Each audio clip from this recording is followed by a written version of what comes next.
Okay, boys and girls, this is the foolish man. Why do you think he's a foolish man? Because he's building his house on sand. And this is the wise man.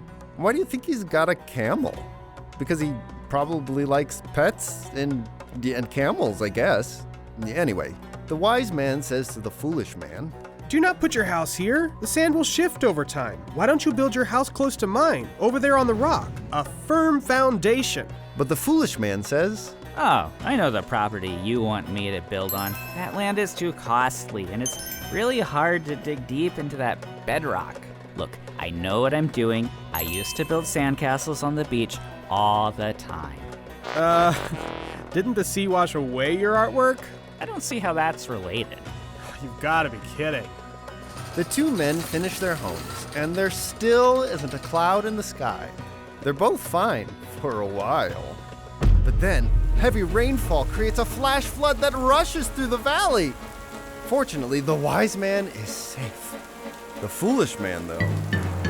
When the rain fell and the floods came and the winds blew, the foolish man's house collapsed because he did not build it on a firm foundation.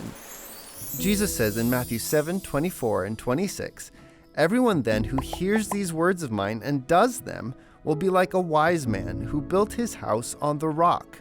And everyone who hears these words of mine and does not do them will be like a foolish man who built his house on the sand."